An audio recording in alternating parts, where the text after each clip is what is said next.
Bienvenue dans cette vidéo sur l'essentiel du cours sur la tension.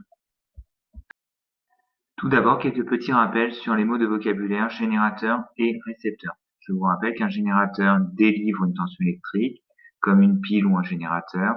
Un récepteur a besoin d'énergie électrique pour fonctionner, comme la lampe ou le moteur. Concernant le branchement des dipoles, je vous rappelle qu'il y a le montage série avec une seule boucle, comme sur l'image, ou le montage dérivation avec plusieurs boucles, ou la présence de nœuds.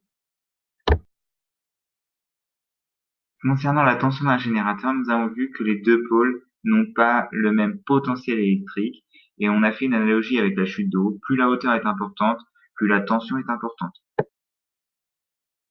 Concernant la mesure, je vous rappelle que la tension est notée U, elle se mesure en volts, symbolisée par la lettre V, et elle se mesure à l'aide d'un voltmètre, c'est-à-dire la partie bleue du multimètre.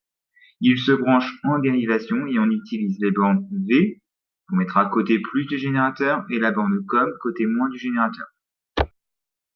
Si on inverse les bornes, on obtient la valeur opposée. Si on baisse le calibre, on obtient une mesure plus précise, c'est-à-dire avec plus de chiffres. Il faut prendre le calibre juste supérieur à la mesure.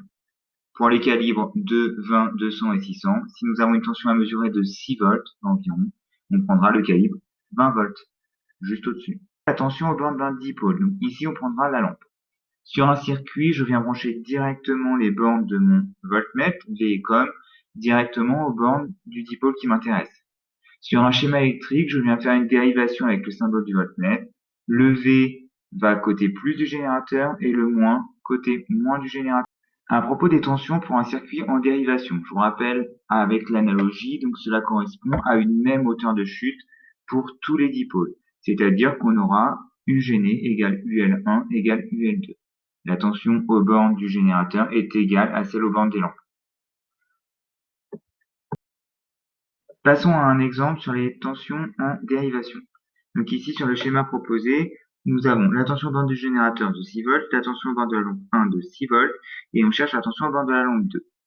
Il s'agit d'un circuit en dérivation, nous avons la même tension partout, c'est-à-dire que UGN égale UL1 égale UL2 égale 6 volts. Passons maintenant aux tensions dans un montage en série. Rappel avec l'analogie de la chute d'eau, en série, ça veut dire que les chutes se suivent les unes à la suite des autres. Je vous rappelle que la tension délivrée par le générateur se répartit aux bornes des différents récepteurs, c'est-à-dire que dans l'exemple proposé, UGN égale UL1 plus UL2. Passons à un exemple. Donc ici, dans le schéma proposé, la tension borne du générateur est de 6 volts, la tension borne de la lampe 1 de 3 volts 5. Il nous reste à chercher celle de L2. Il s'agit d'un circuit série. La tension borne du générateur se répartit entre les différents récepteurs, c'est-à-dire que pour la lampe 2, il reste 6 moins 3,5, 2,5 volts. Parlons à présent d'un problème en électricité, le court-circuit. Il s'agit de relier les deux pôles d'un dipôle par un fil conducteur. C'est-à-dire que sur un schéma électrique, on observera ça. Pour un récepteur, il ne fonctionne pas. S'il s'agit d'un générateur, il y a échauffement, risque d'incendie. Pour protéger contre les courts-circuits, donc on utilise plusieurs dispositifs. Le disjoncteur à réarmer en cas d'anomalie, ou le fusible qui fond, donc passage de l'état solide à l'état liquide, pour protéger le circuit, c'est-à-dire qu'il se comporte comme un interrupteur ouvert.